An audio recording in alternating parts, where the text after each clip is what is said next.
a comenzar directamente con la parte donde nos habíamos quedado, ¿verdad?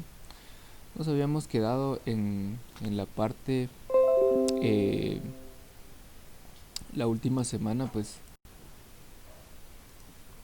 según los registros que tengo yo acá con ustedes, pues habíamos hablado en la comprobación de lectura acerca de lo que son suelos ácidos, ¿verdad? Entonces vimos que ciertas características dentro de la comprobación de lectura, vimos que nos hablaba acerca de los suelos ácidos y sus componentes, ¿verdad? Que muchos de estos suelos ácidos hacían también de que en reacciones con otros elementos, habían plantas que se podían adaptar y plantas que se adaptaban a la basicidad del suelo o a la acidificación del suelo, ¿verdad? Y que juntamente con ellos pues actuaban con otros elementos que al final pues eran de beneficio o actuaban como toxicidad para el suelo, ¿verdad? Entonces, eh, partiendo de esto, de donde nos habíamos quedado acá, en todo lo que tiene que ver con relación a la acidez del suelo, vamos a empezar con esta parte. Entonces, para empezar directamente, lo que tiene que ver con suelos ácidos, eh, mencionábamos en el documento, ¿verdad? Que tenía relación con lo que es el contenido o la cantidad considerable de cationes hidrógeno, ¿verdad? En términos sencillos, ustedes saben que dentro de la rama de la química, pues dentro de la química que ustedes llevaron, supongo yo que hasta el momento pues tienen nociones directamente de qué es un ion, ¿verdad? Entonces, dentro de esto, pues, en el suelo son importantes, ¿verdad? Ese contenido de cationes de hidrógeno que pueden llegar a actuar en el suelo directamente, ¿verdad? Entonces, vemos acá también que la acidificación del suelo puede ser debida a causas naturales, ¿sí? En algunos casos puede ser por cuestiones de meteorización en el suelo o por cuestiones de descomposición de la materia, ¿verdad? Cuestiones de lluvia, cuestiones del clima directamente, ¿verdad? O que directamente que la región o el lugar pues sea pobre en materiales, ¿verdad? Entonces, en muchos casos pues a veces es provocado directamente por el hombre, ¿verdad? Y tiene que ver o está relacionado con la incorporación de fertilizantes o residuos que quedan de los fertilizantes, y eso a la larga pues sigue actuando en el entorno, ¿verdad? Del ecosistema, en el ecosistema del suelo, ¿verdad? Entonces son varias cosas las que inciden y actúan en la naturaleza, ¿verdad? Incluso hay especialización directamente en bioquímica del suelo. Entonces vemos, por ejemplo, en otras regiones del mundo, ¿verdad? Tal vez aquí en Guatemala es poca la incidencia que se da de las lluvias ácidas, ¿verdad? Más que todo se da en el hemisferio norte, ¿verdad? Donde se dan problemas de lluvias ácidas, ¿verdad? A través y estas provocadas a través de la industria, ¿verdad? Otra de las cosas que vemos, por ejemplo, es que el catión hidrógeno lo encontramos en sus cuatro formas, ¿verdad? Como el ion hidrógeno, el protio, el deuterio y el tritio, ¿verdad? Dentro de estos es aceptado, digamos, el nombre común como el hidrón, el protón, el neutrón y el titrón, ¿verdad? Entonces, en términos sencillos, vamos a ver que vamos a encontrar iones con carga positiva y con carga negativa, o sea que van a estar cargados con cierta cantidad de energía, ¿verdad? Entonces todo esto actúa a nivel atómico, ¿verdad? Entonces ya habíamos hablado un poco acerca de lo que es el pH, ¿verdad? Hablábamos de la neutralidad, la alcalinidad, la acidez. Teníamos unas tablas que incluso vino en el examen, ¿verdad? Hasta el momento pues nadie me ha consultado la forma o resolución de los ejercicios que venían ahí porque nadie los resolvió. Entonces, queda en cada quien, ¿verdad? La libertad de querer aprender o no querer aprender, ¿verdad? Entonces, vimos entonces en esa pequeña parte, esto es una retroalimentación, ¿verdad? Hablábamos de los rangos, ¿verdad? Cuando se excedían del 5.5 o del 5 o llegaban a 4, considerábamos una acidez bien fuerte, ¿verdad? O cuando excedía el rango de 8 9 ya considerábamos una alcalinidad que iba a afectar a nuestras plantas, ¿verdad? Entonces, dentro de todo esto, pues ¿qué es lo que vamos a aprender el día de hoy? ¿Y qué es lo que vamos a ver el día de hoy? Primero vamos a ver la parte introductoria para la preparación del suelo, ¿sí? El movimiento del agua en el suelo y la salinidad, ¿sí?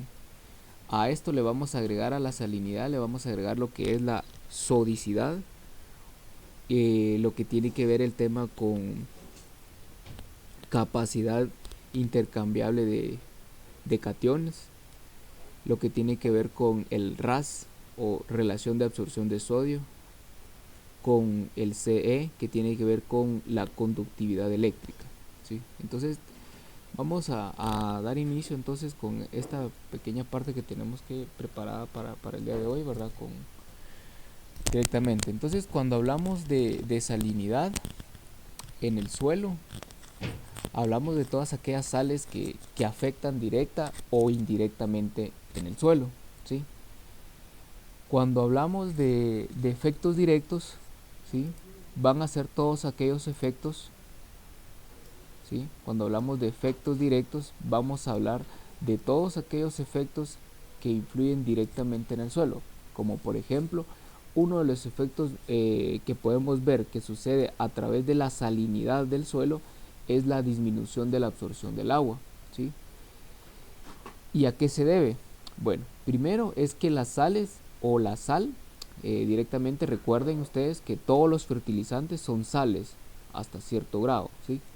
Son sales que se incorporan en el suelo. Entonces, cuando hablamos de la incorporación de sales en el suelo, hablamos de que en este caso la sal, este elemento trabaja como un elemento higroscópico que prácticamente al caer en el suelo retiene el agua, ¿sí? Esta es una de las características, ¿sí?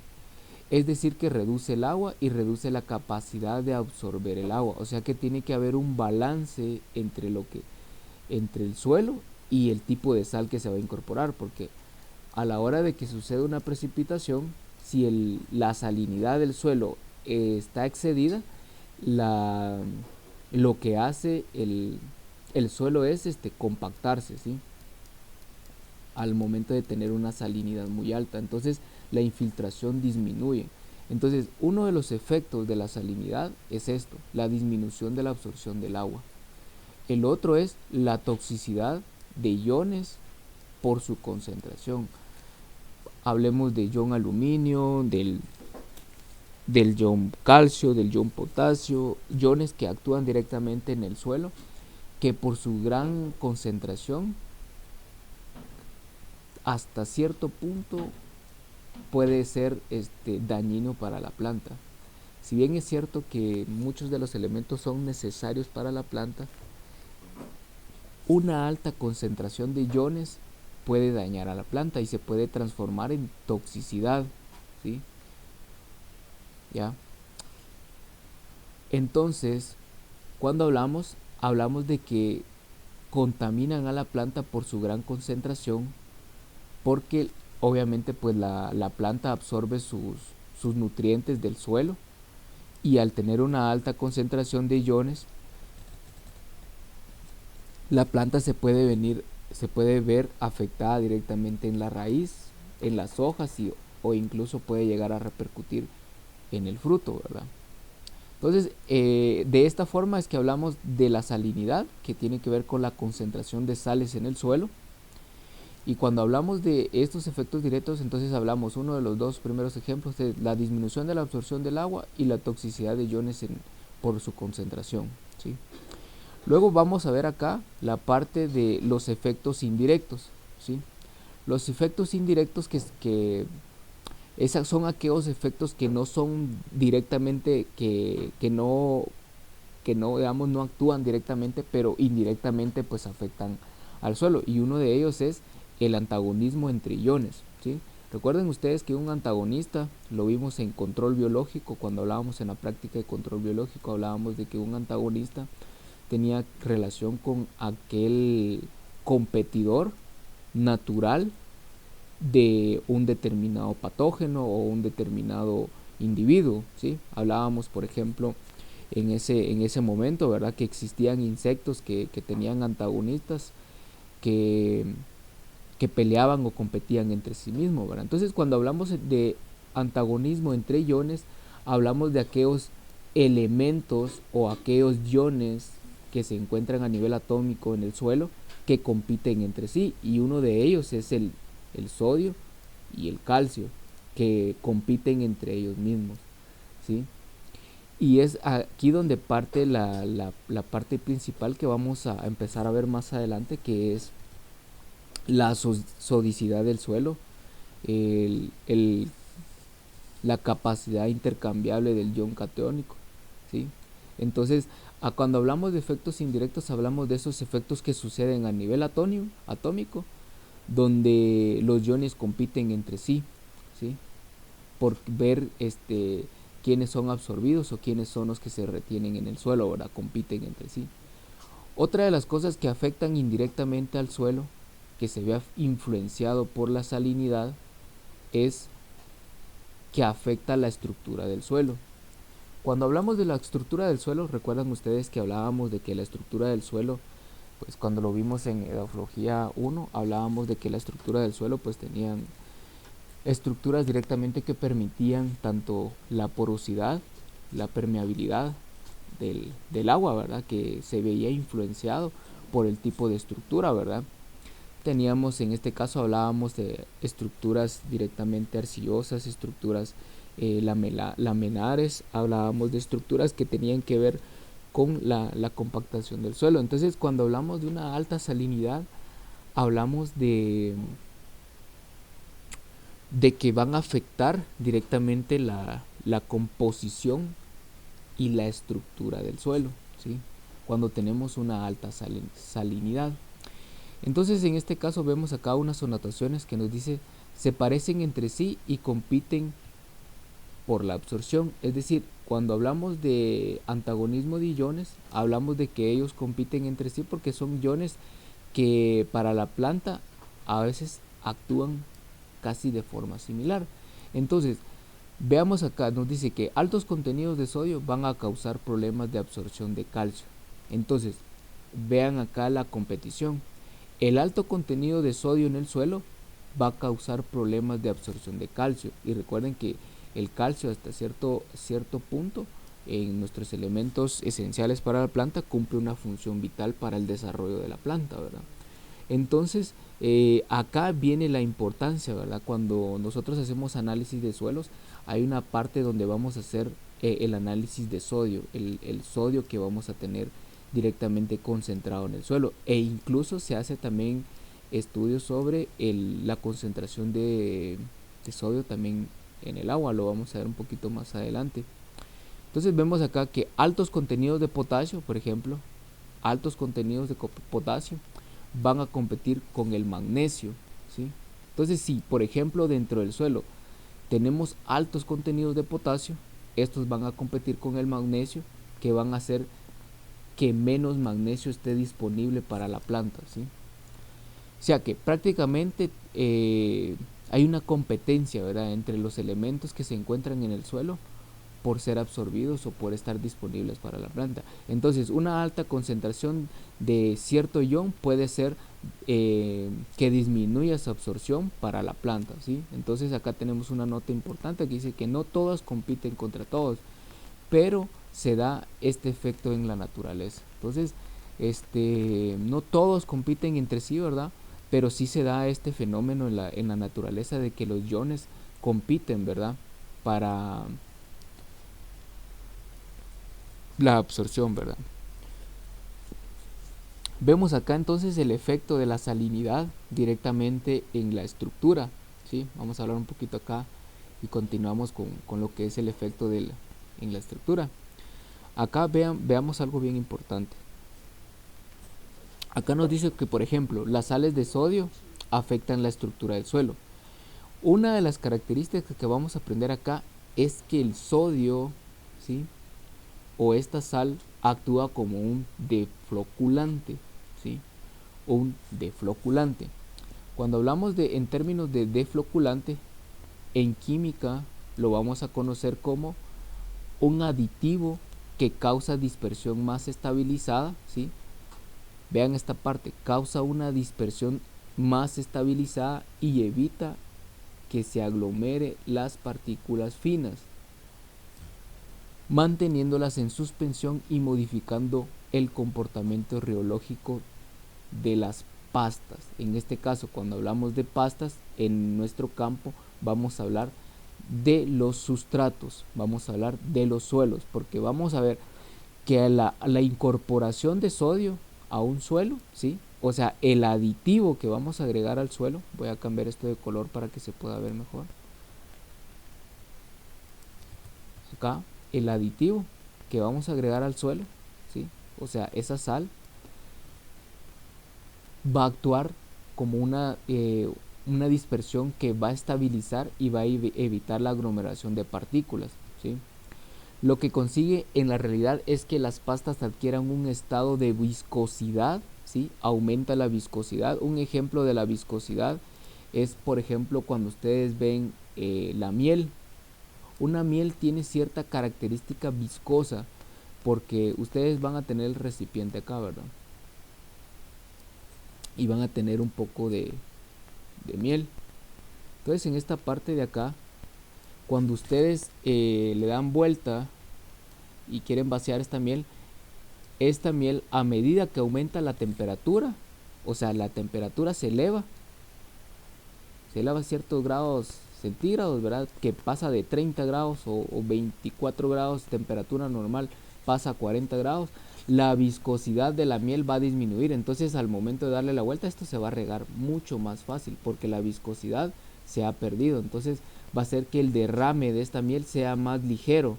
A eso es a lo que hace referencia la viscosidad, que sea más ligero o que sea más espeso, ¿sí?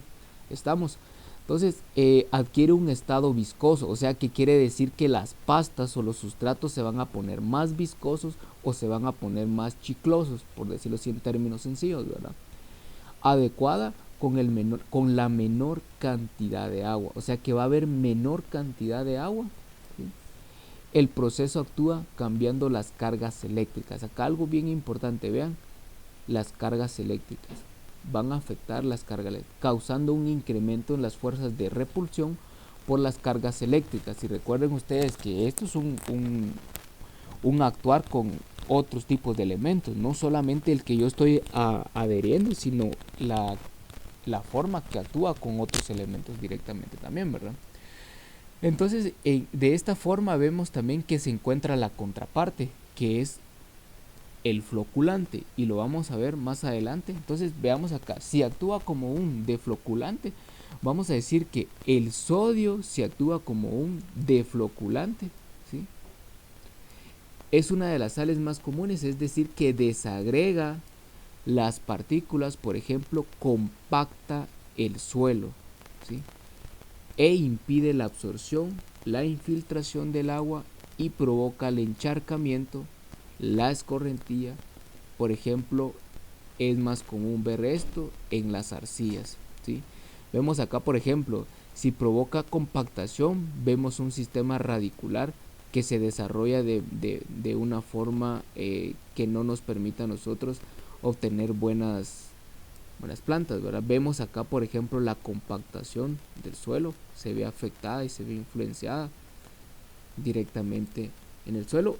Al momento de compactarse, pues podemos tener problemas de infiltración, ¿verdad? A la hora de realizar los riegos, pueden haber problemas de encharcamiento. Lo vimos, por ejemplo, en el terreno del vecino. No sé si ustedes recordarán el terreno del vecino donde nosotros sembramos a la par. Vimos que él tiene una parte casi en el centro de su terreno. Esto se debe seguramente a una gran concentración de iones de sodio o una gran concentración de sales en ese punto, ¿verdad? Porque si bien es cierto que las plantas se benefician con la fertilización, no necesariamente una baja de producción se debe a la falta de fertilización, ¿sí? Pilas ahí con eso. No una buena fertilización significa que va a haber una alta productividad, sino es un conjunto de bastantes elementos, ¿sí? ¿Ya? Entonces hay que tener cuidado con eso, ¿verdad? A la hora de hacer análisis de suelos se deben analizar las sales o el tipo de elementos que se encuentran disponibles en el suelo para poder utilizarlos y hacer un balance entre los dos, ¿verdad? Y no causar problemas como estos. Veamos este de acá. Esta imagen de acá nos muestra problema de escorrentía o problema de encharcamiento. Veamos, en un dado momento se vino una precipitación, entonces vemos acá que esta alta concentración de sales compactó, dejó una viscosidad muy alta y las pastas o el sustrato no permite la infiltración del agua. Entonces llega un momento donde se satura el suelo y ya no deja pasar el agua. Entonces evidentemente pues esto va a venir a afectar las producciones de nuestros cultivos, ¿verdad? Entonces esta aquí es una de las razones y cómo afecta la estructura del suelo y cómo se ve influenciada a través de la salinidad. ¿Estamos? Entonces seguimos acá entonces con el calcio, ¿sí? La contraparte, solo voy a ver por acá a ver si está todo bien. Y vemos acá, sí, estamos por acá, todo bien, perfecto. Bueno, entonces vemos acá entonces cuando hablamos del calcio, el calcio directamente actúa como un floculante, o sea, es la contraparte del, de lo que es defloculante que actúa el sodio. En este caso el calcio actúa como un floculante que prácticamente en términos químicos nos está diciendo que es, vean acá, la contraparte es un proceso químico mediante el cual o con la adición de una sustancia, o sea, o cuando yo adhiero algún elemento como fertilizante o algo a un sustrato determinado, este puede actuar como floculante, ¿sí? Que aglutinan las sustancias en coloidales, ¿sí? Presentes en el agua, ¿sí? Facilitando la forma de su decantación y posterior filtrado. Es un paso del proceso de potabilización de las aguas y origen de superficial y el tratamiento de aguas servidas domésticas e industriales. Bueno, acá ya se extiende un poquito más, pero ¿cuál es lo importante acá? Es que acá directamente el calcio en contraparte con el otro va a crear un balance y va a aumentar la dispersión, ¿sí? Y va a modificar, por eso es que veíamos que en una diapositiva anterior o en una clase anterior, que veíamos que cuando colocábamos, por ejemplo, el yeso, hablábamos de que actuaba como una enmienda en el suelo, ¿sí? ¿Por qué? Pues porque actuaba como un floculante a la hora de adherir esto de acá, entonces aumentaba la capacidad, ¿sí? De los poros para poder ingresar y para que ingrese el agua de mejor manera, ¿verdad? Entonces crea una enmienda en el suelo, ¿sí? Ahora bien, hablemos un poquito más acerca del elemento del calcio, ¿sí? Hablando un poco más acerca del calcio, vemos las características que tiene el calcio, que está directamente en la tabla periódica, además de ser un metal de la columna 2A, entre los metales, hablamos de que es un metal alcalino terrio, ¿sí? Los metales alcalinos. Hablamos directamente que el calcio pues es un elemento químico, ya ustedes lo vieron en su momento, ¿verdad? En su química, hablaban del calcio, de su número atómico, su importancia, cómo se encuentra como organismo o como ion y que forma parte de muchas otras moléculas, ¿verdad? O sea que a nivel atómico pues va a formar parte de otras moléculas, ¿verdad? Entonces acá en rasgos, entre sus rasgos principales es que es un metal alcalino térreo, ¿sí? Lo importante de todo esto es que este elemento va a actuar, ¿sí? Se encuentra dentro del berilio, magnesio, calcio, estroncio, bario y radio, ¿sí? Que son los metales muy reactivos. ¿Y contra quiénes van a reaccionar o cómo es que van a reaccionar? Es que estos van a reaccionar o son muy reactivos con los metales del grupo 1A.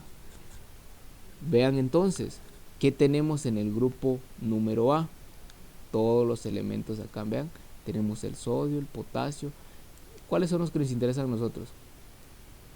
El hidrógeno, el sodio y el potasio, ¿sí?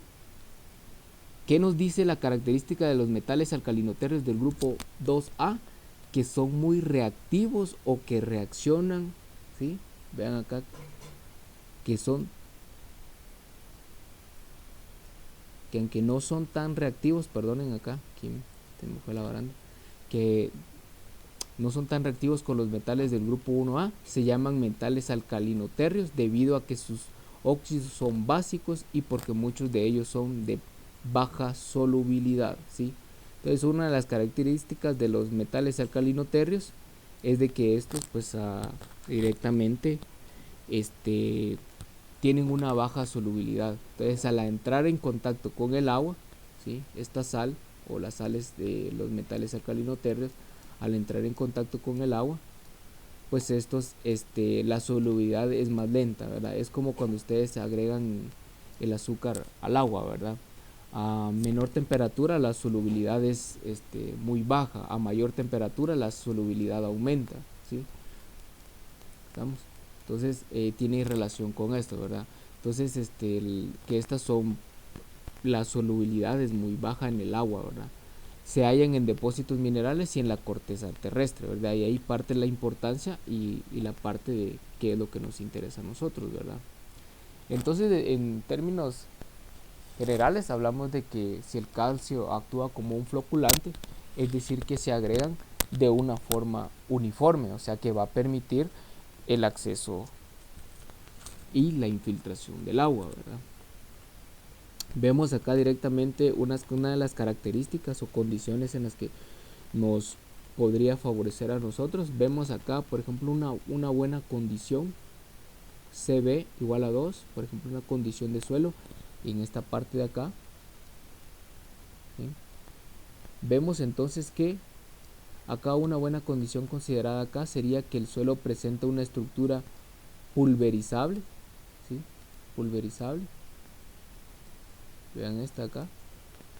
Con predominio en agregados finos sin presencia significativa de terrones. Solamente esta sección de acá, vean. Todo esto de acá, pues ya tenemos una buena estructura. Luego tenemos acá una condición moderada. Es aquella condición CB1, que es aquella del suelo que presenta una proporción significativa al 50%. O sea que casi vean en 50-50, mitad-mitad. En proporción de terrones densos, firmes y agregados friables y finos. O sea, aquí ya vemos una compactación o una repartición del suelo en su condición física, ¿sí? En 50-50. Pero vemos una condición pobre. Cuando hablamos de condición pobre, en su estructura hablamos de aquel en el que dominan los bloques grandes, ¿sí? Que son más densos, angulares o terrones que son subangulares con muy pocos agregados finos. En este caso vemos que los agregados en estos suelos pues son bien bajos, lo que abunda son los terrones. Y vamos a ver la importancia de todo esto acá. Vean que obviamente la compactación o cómo actúan las sales van a hacer la compactación o la compactación de terrones. Vemos acá una buena condición es que vamos a poder observar materia orgánica, ¿sí? Los terrones o agregados de los suelos se presentan con muchos macroporos dentro y entre los agregados y pocos microporos, lo que se asocia con una buena condición o estructura del suelo, ¿sí? Acá vemos un ejemplo de la condición o la estructura del suelo. Acá vemos una condición moderada, ¿verdad? Una condición donde vemos CB1. Entonces vemos la presencia de microporos y macroporos dentro y entre los terrones, ¿sí? Que prácticamente podemos ver la comparación con este de acá. Este ya se ve que tiene una estructura bien compactada y obviamente pues esto no va a permitir una buena relación con la planta, ¿verdad? Entonces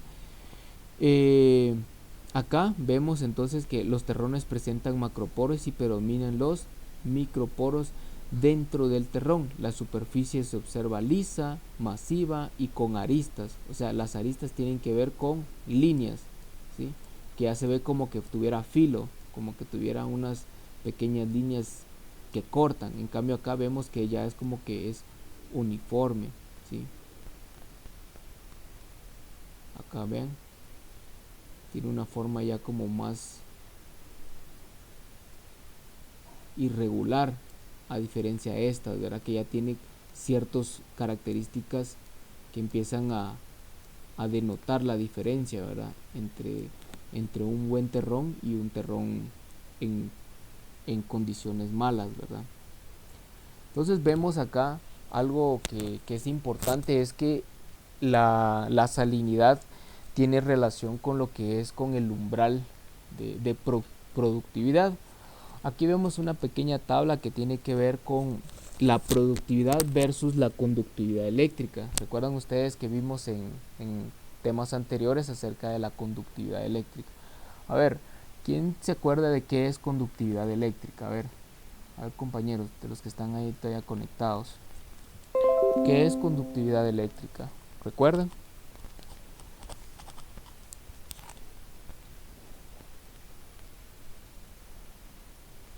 ¿Estamos ahí, compañeros? ¿Alguien por ahí que quiera compartir? ¿Qué es conductividad eléctrica?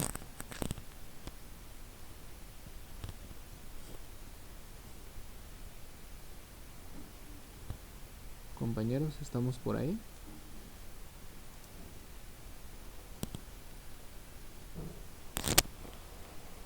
Nadie. Bueno, entonces a estas alturas pues ya tendríamos que tener noción, ¿verdad? Porque lo habíamos compartido. Les voy a mostrar por acá para que vean ustedes que ya lo habíamos visto en la última clase. Acá está el material, vean. Análisis de suelo.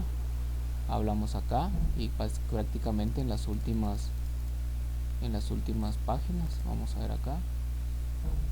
Y se van a dar cuenta ustedes de que ya vimos este tema. Ya tenían que tenerlo, por lo menos una noción básica, ¿verdad? Tal vez no al 100%. Vean, acá nos quedamos la última vez. La conductividad eléctrica en el suelo. ¿Qué es esta? Mide la capacidad del suelo para conducir corriente eléctrica al aprovechar la propiedad de las sales en conducción de esta. Por lo tanto, la conductividad eléctrica mide la concentración de sales, ¿sí? ¿Por qué es importante para nosotros la conductividad eléctrica? Porque mide la concentración de sales. ¿Estamos? Esa es una de las razones importantes de por qué nosotros estudiamos la conductividad eléctrica, porque tiene relación con los iones, y al aumentar los iones, la concentración de los iones aumenta la conductividad eléctrica. Si aumenta la conductividad eléctrica, es un indicador de que se encuentran demasiadas sales en ese sustrato o en esa sustancia. ¿Estamos? Entonces esa es la razón, esa es conductividad eléctrica. Entonces cuando hablamos de umbral de salinidad, que tiene que ver esto de acá, productividad versus conductividad eléctrica, hablamos de que Va a haber un momento donde yo como productor o como agrónomo me interesa la productividad de cierto producto. Hablemos de manzanas, hablemos de uvas, hablemos de melón, hablemos de papaya, cualquier tipo de producto agrícola.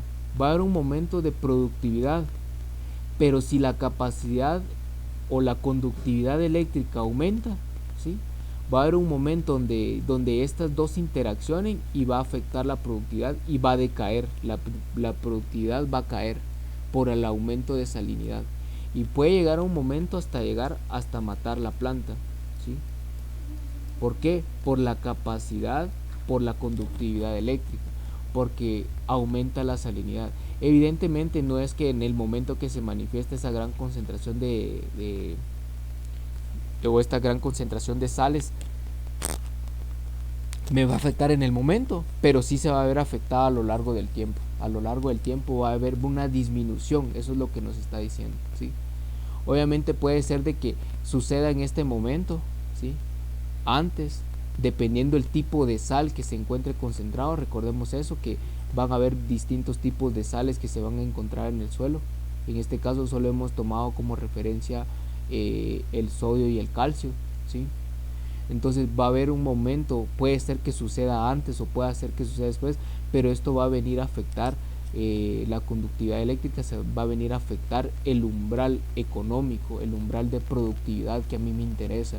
Entonces va a haber una disminución, va a empezar a decaer, a decaer, a decaer y hasta un punto donde pueda afectar mi producción agrícola y truena de una vez. Va a haber un momento donde la capacidad del suelo ya no va a producir. Por eso ven ustedes que a veces hay fincas o hay terrenos que los venden a buen precio, dicen remato finca,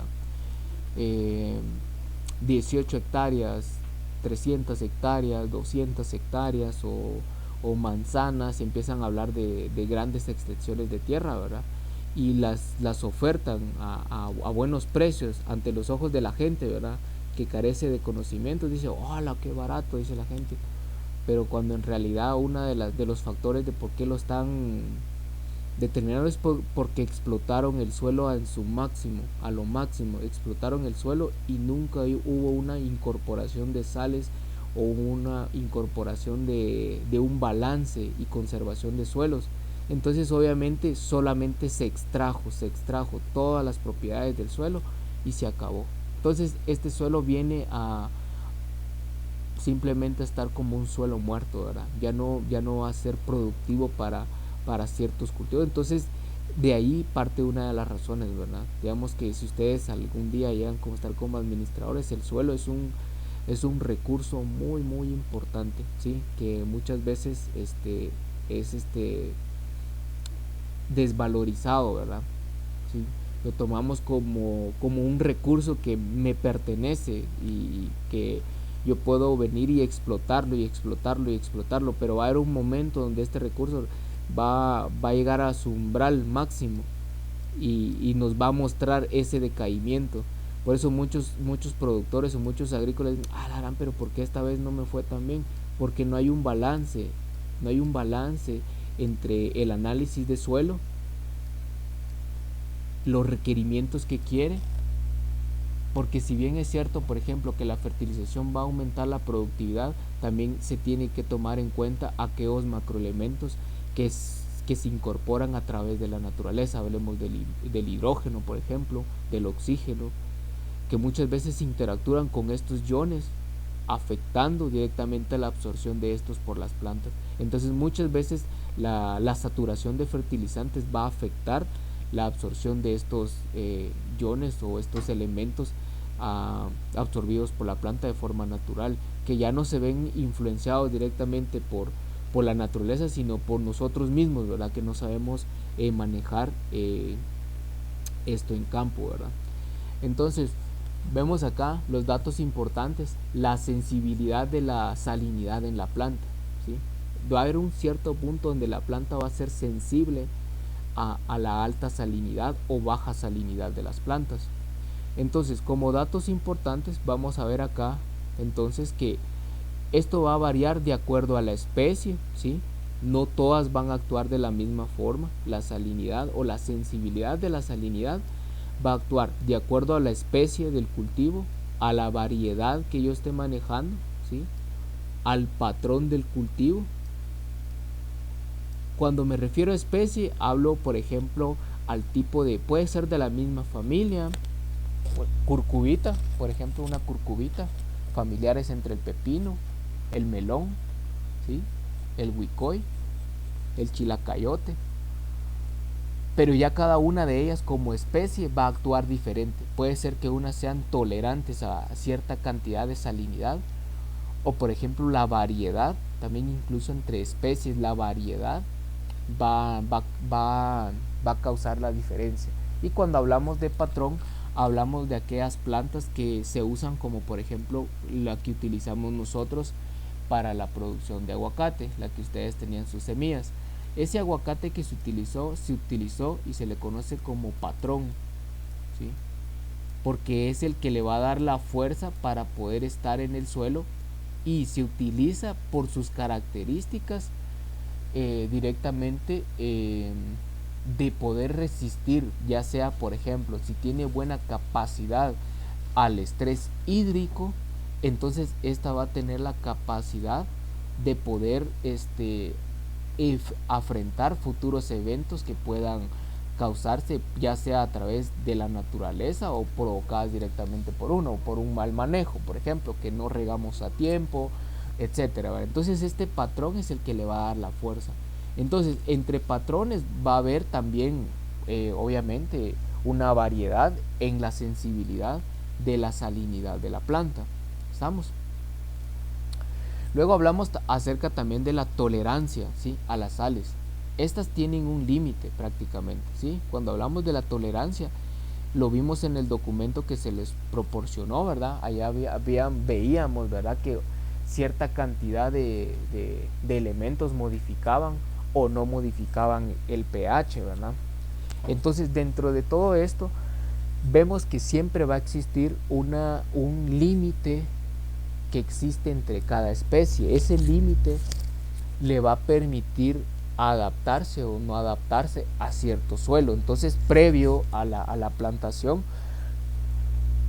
lo recomendable es siempre hacer un análisis de suelo. Obviamente el análisis de suelo pues no me va a proporcionar a mí toda la información, porque hay información que ya es directamente del entorno también, ¿sí? Hay muchos factores que influyen en una buena plantación. Entonces esto solo es parte de un proceso que se da en el camino, ¿verdad? Entonces vemos acá también por otra parte, porque las sales siempre están presentes, ¿sí? Las sales siempre van a estar presentes en el suelo, ya sea en una cantidad menor o en una cantidad mayor una que otra, ¿sí?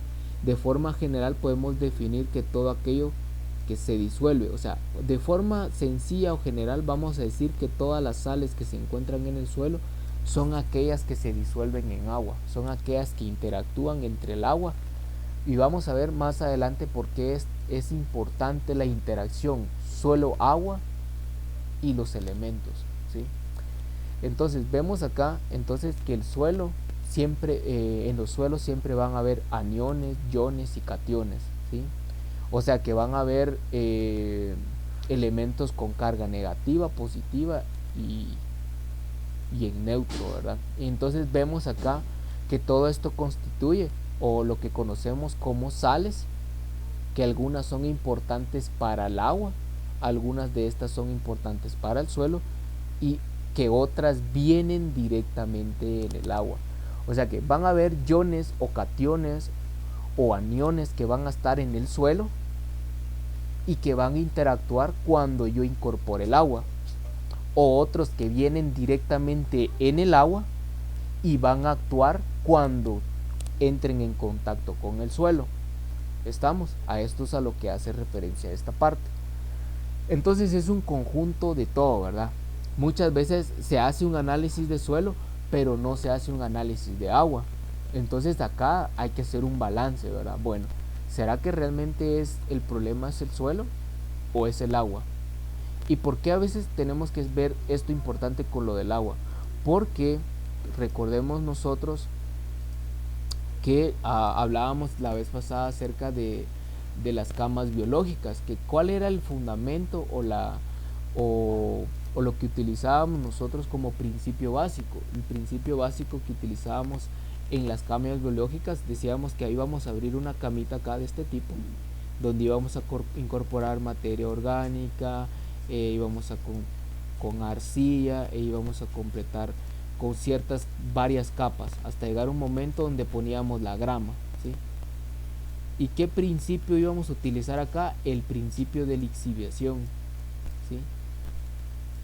Lixiviación, que decíamos que iban a entrar los elementos y por medio de lixiviación se iban a retener esos elementos y se iban a concentrar en esta pequeña capa, y que íbamos a evitar que los elementos tóxicos se fueran hasta la parte más baja del nivel freático, o sea, el punto más bajo, o sea, es el nivel freático, ¿sí? Hasta el punto más bajo, donde llega, por ejemplo, a lo que son los acuíferos. Entonces, al evitar esto, nosotros asegurábamos de que no íbamos a contaminar nuestra agua. Si mi pozo, por ejemplo, vemos el ejemplo ahí donde nosotros estamos, el pozo está acá,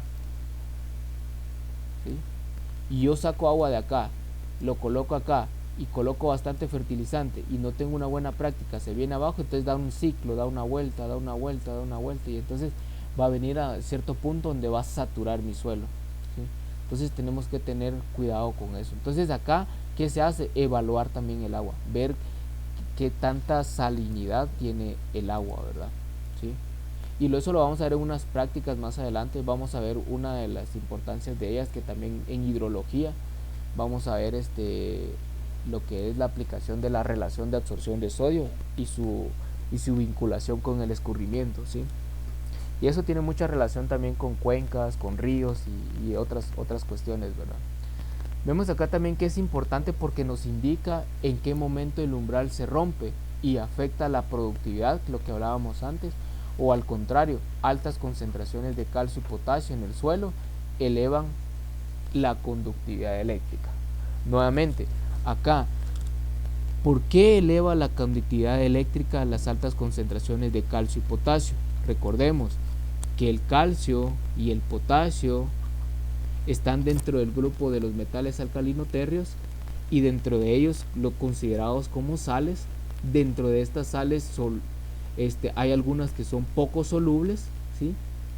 Y vemos también que estos van a elevar la conductividad eléctrica. Recordemos que la conductividad eléctrica es prácticamente la cantidad de sales o la concentración de sales que se encuentran en un determinado sustrato, ¿sí? Y de ahí parte la importancia para nosotros, ¿verdad? Porque la planta absorbe esos elementos, ¿sí? La planta lo absorbe y eso nos afecta, pero siempre existe un umbral de productividad, ¿verdad? Siempre va a existir ese umbral que me va a indicar a mí, hasta acá puedo llegar, más de esto no me puedo pasar porque puede afectar a mi planta, ¿verdad? Vemos acá otra de las cuestiones importantes, aunque no son necesarios, si se excede de algo positivo pasa a algo negativo. Vean acá, aquí más que todo hace referencia a que, por ejemplo, hay unas plantas que son tolerantes, que a pesar de que se exceda de algo, de algún cierto, por ejemplo, si se excede el porcentaje de sodio, puede ser que para alguna planta determinada especie esta sea positiva, pero para otra sea negativa. Entonces hay que ver el tipo de especie, ¿sí? No solamente inferir a partir de, bueno, tiene mucho potasio. A mí me enseñaron que la alta concentración de sodio puede afectar de forma negativa. Un momento, hay que analizar bien qué es lo que yo tengo, qué tipo de especie, qué tipo de variedad y dónde estoy trabajando, ¿sí? No hay, un ingeniero siempre nos decía, no hay fórmulas, jóvenes, no hay recetas para todos, simplemente ustedes aquí se les enseña a poder pensar, a poder inferir, a poder tomar decisiones, porque las decisiones se toman en la calle, en el campo. Entonces vemos acá, por ejemplo, una alta concentración de boro. Acá vamos a ver un ejemplo, una alta concentración de boro, calcio, cloro, sodio o sulfatos o de otros productos, no es lo mismo que una alta concentración de magnesio, ¿sí? ¿Por qué? Porque una alta concentración de magnesio en el suelo es bastante tóxico para la planta, ¿sí? Entonces puede ser de que hay una alta concentración de boro, calcio, cloro, sodio, pero la planta es susceptible o tiene resistencia a estos elementos, pero es, digamos, hasta cierto punto intolerable al magnesio, se va a ver demasiado influenciada, entonces va a ser tóxico para la planta. Estamos aquí, vemos un pequeño ejemplo. Vemos entonces que las sales son importantes. ¿Por qué? Porque modifican la electronegatividad o la conductividad eléctrica del suelo, ¿sí? De ahí parte la importancia. Vemos otro ejemplo acá, veamos el ejemplo del boro.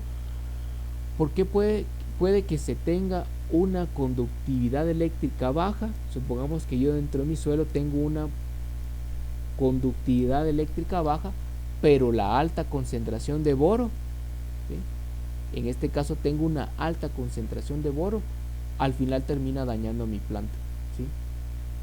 Puede ser de que yo dentro del análisis de suelo, yo haga un análisis de suelo y me indica una conductividad eléctrica baja, pero veo también una alta concentración de boro. Esta alta concentración de boro al final va a terminar dañando a mi planta. ¿Por qué? Por la toxicidad del boro, ¿sí? Entonces, por eso les digo, no es que uno venga y con las tablas uno ya tenga recetas, ¿verdad? Bueno, aquí dice esto y ya con este no. Es un análisis técnico que con el tiempo, con el conocimiento que ustedes van adquiriendo en campo, obviamente pues las buenas prácticas agrícolas, la preparación que ustedes se den, el tiempo para prepararse, ¿verdad? Porque aquí se les da las bases para que ustedes vayan aprendiendo. El resto es historia, el resto es de ustedes. Son ustedes los que deciden incorporarse o especializarse en una área. Ustedes dicen, bueno, yo quiero especializarme en todo lo que tiene que ver con suelos. Ah, bueno, se quiere especializar en suelos. Tome en cuenta de que si se va a especializar en suelos, tiene que ser bueno en química. Tiene que ser muy bueno en química. ¿Por qué? Porque la química parte de la mineralogía, y como parte de la mineralogía, parte del análisis del suelo. Entonces hay incluso cursos de mineralogía que se especializan directamente en esto. Entonces de ahí parte entonces la importancia, ¿verdad? Entonces, pregunta, jóvenes, no sé si tienen alguna duda. No, hasta el momento no veo la interacción de ningún alumno. No sé si tienen alguna duda, alguna pregunta. ¿Alguna duda? ¿Todo claro hasta el momento? Jóvenes, ¿alguna pregunta? ¿Todo bien? ¿Todo bien? Buena pregunta. Sí, sí, lo escucho, compañero. ¿Cómo es que las sales modifican a la conductividad eléctrica en el suelo? ¿Cómo es que afectan? Va, permítanme, va, de acuerdo. Fíjense que directamente, como usted sabe, los elementos que se encuentran, o los iones, van a actuar directamente al entrar en contacto con el agua, ¿sí? Entonces, por ejemplo, puede ser de que los elementos se encuentren ahí y yo empiece a hacer mi plantación y todo. Entonces, al momento de incorporar el agua, estos reaccionan con el agua y obviamente pues van a ser hasta cierto punto absorbidos por la planta, ¿verdad? Entonces vamos a verlo un poquito más adelante. Ahí tengo unas partes preparadas que tienen mucha relación con la pregunta que usted hacía. Entonces, siguiendo por esta parte, vemos entonces que, por ejemplo, los patrones. Lo importante es el patrón. Veamos el ejemplo del patrón. Vamos que yo tengo mi planta. Yo tengo mi planta por acá. Esta es mi planta. Y yo incorporo acá el patrón. Porque vean acá lo importante. ¿El patrón para qué me sirve? El patrón es para productividad.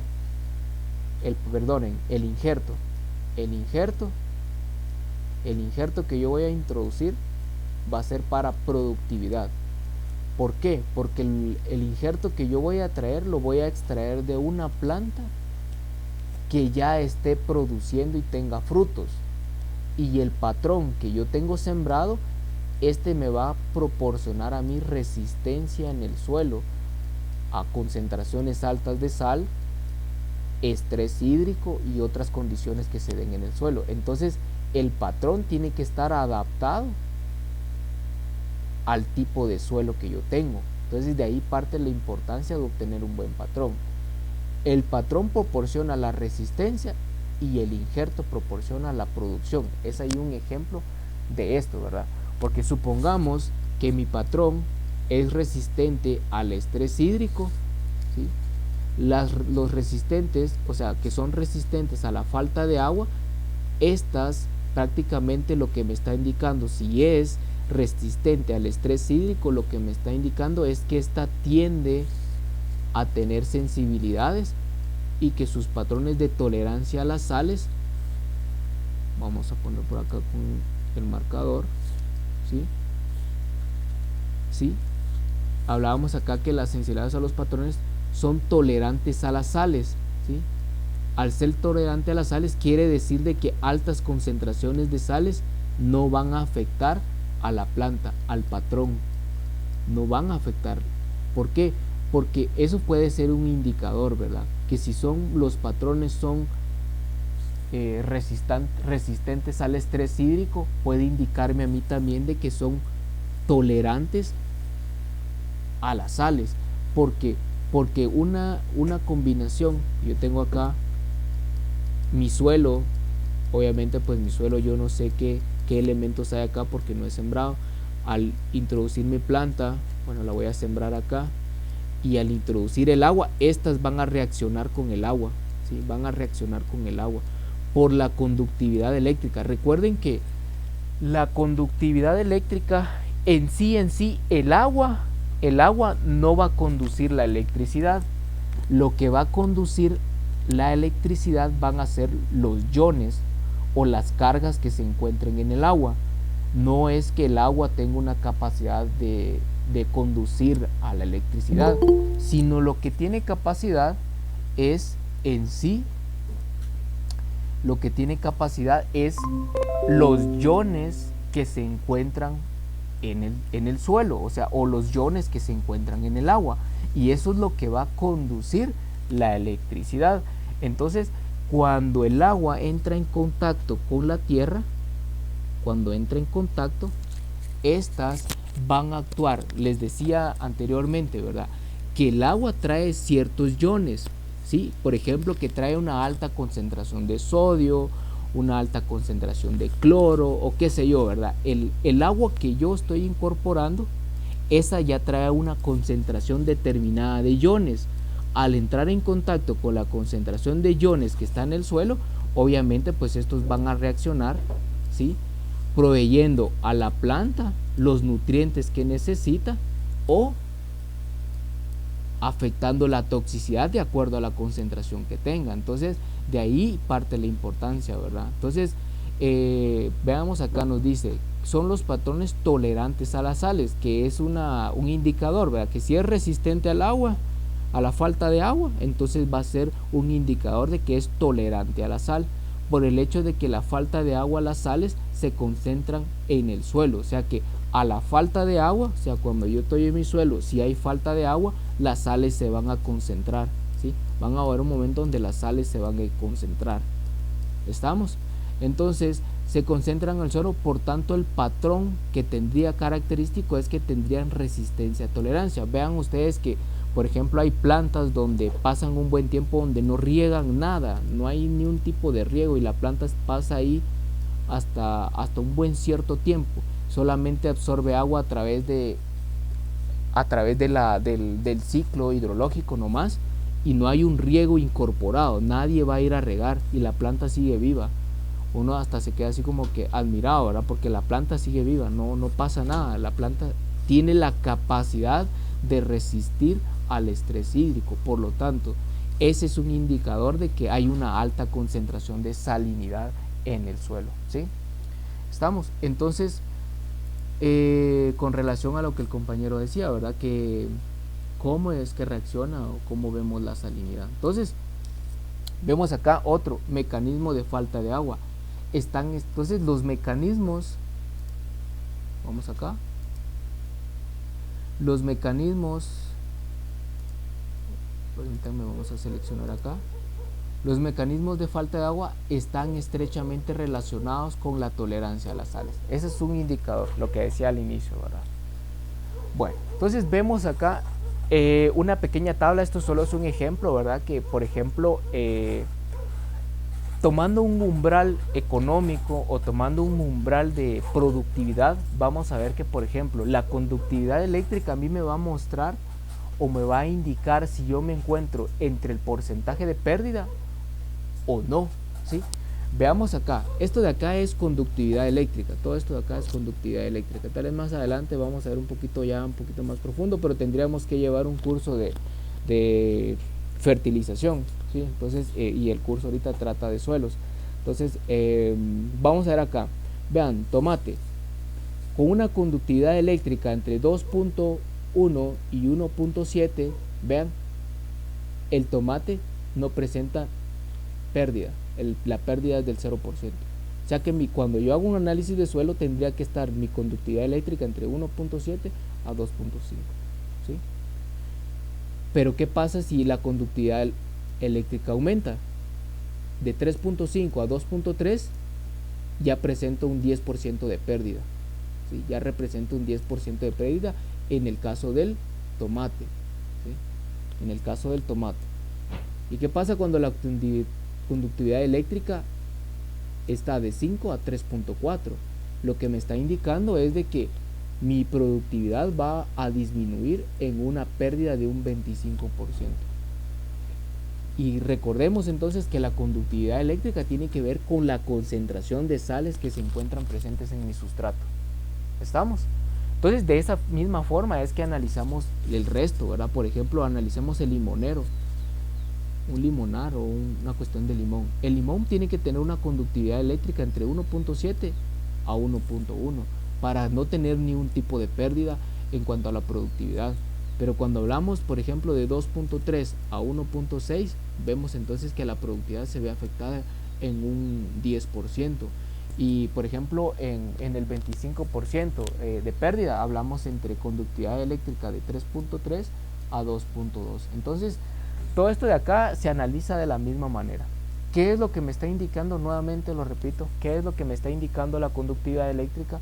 Lo que me está indicando es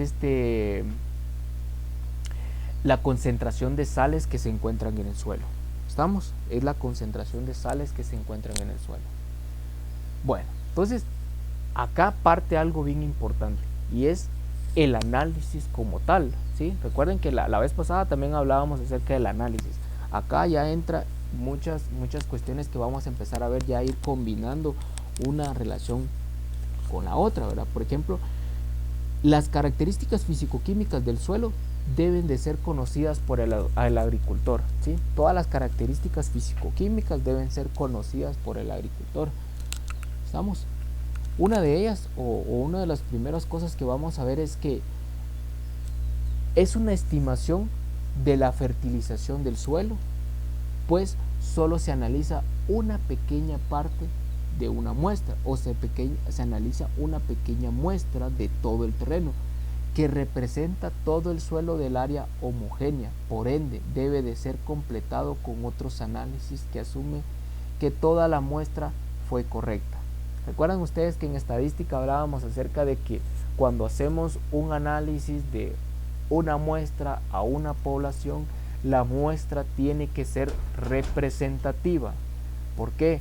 Porque llega un cierto momento donde esta muestra tiene que proporcionarme los datos exactos, lo más cercano a la realidad, lo más cercano a la población.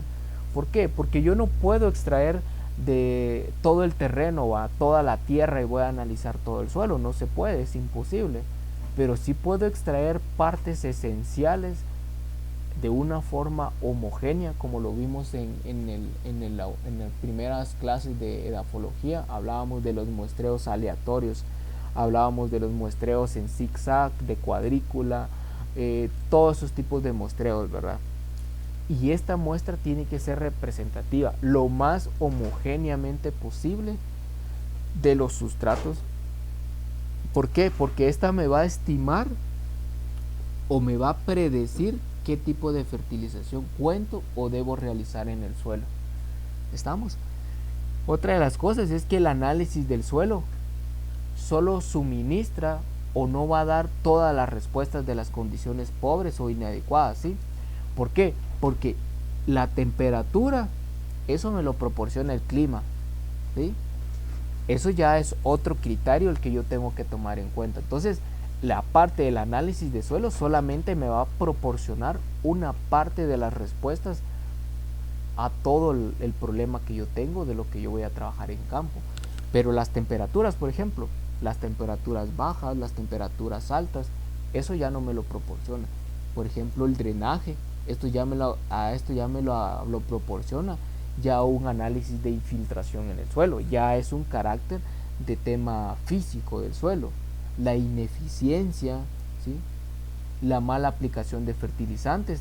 Esto, la mala aplicación de los fertilizantes se debe directamente a efectos del hombre, ¿verdad?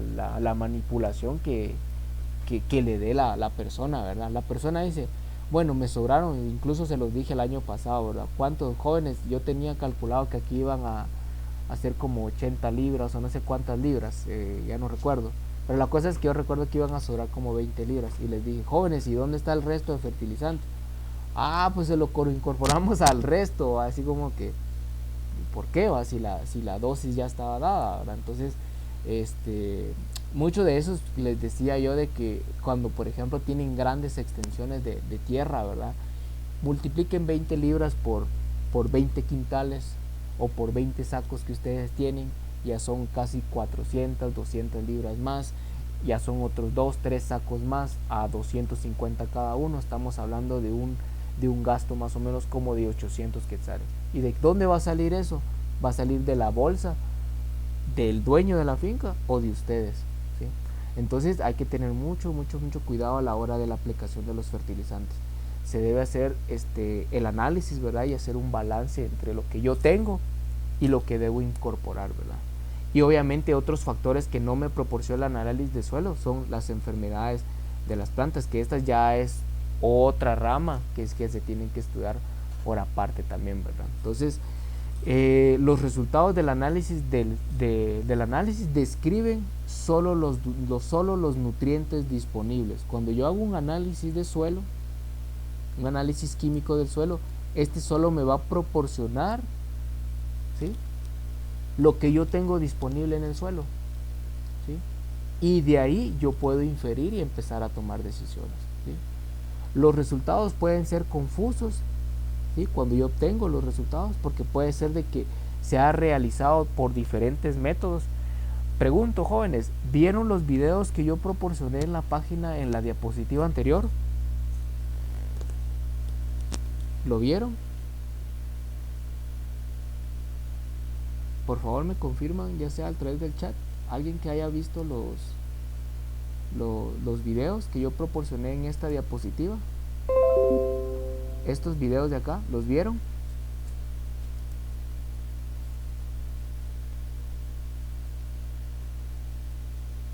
¿Alguien por ahí vio los videos? No, dice Esdras. Yulisa, ¿usted no vio los videos? ¿No? ¿Marcos? ¿No? Va, perfecto. Bueno, miren, pues vamos a hacer una cosa. Ahí tengo un video bien importante que quería que vieran. Entonces, voy a dejar el video acá en línea, en lo que ustedes lo ven, ¿sí? Por favor. Entonces, para poder seguir, porque aquí viene una parte bien importante, que es el tipo de muestreo que se hace en el suelo. Entonces lo voy a poner para que lo puedan ver. Vamos a ver, voy a recordar cuál de todos es, porque solo es uno el que necesito que vean. Ahorita se los voy a proyectar. Permítanme.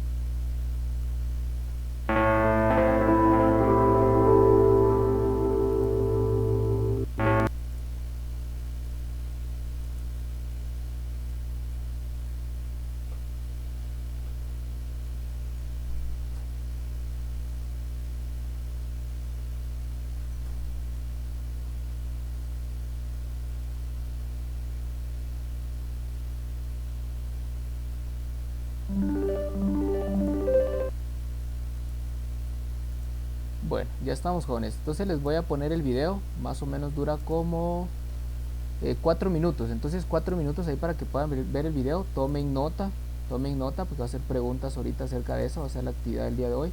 Entonces tomen nota de lo que va a hablar el video, por favor. ¿Estamos? Entonces les voy a dejar esto por acá. Y por favor me confirman si logran ver la pantalla. Alguien que pudiera confirmarme ahí si logra ver la pantalla.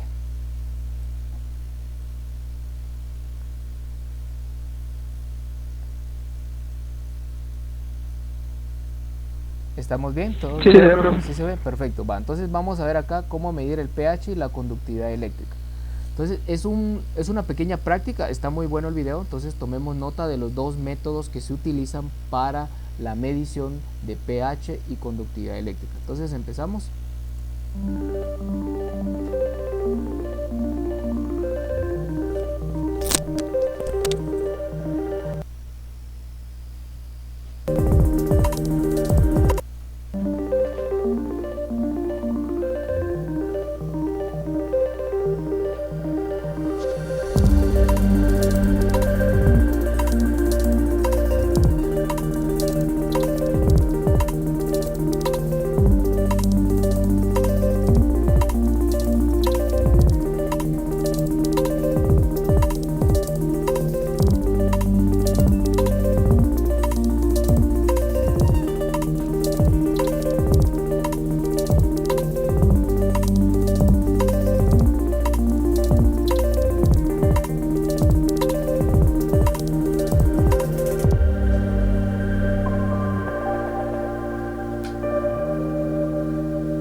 Bueno, jóvenes, entonces espero que hayan logrado ver bien el video. Vamos a continuar entonces por acá. Dice Yulisa, sí, no. Sí, bueno, yo supongo que sí, es que sí se logra ver la pantalla. Bueno, entonces, a ver, alguien ahí, algún voluntario que desee resumir los dos métodos que presentaron acá. Alguien que desee resumir. Voy a parar acá la grabación para que no se nos distorsione después.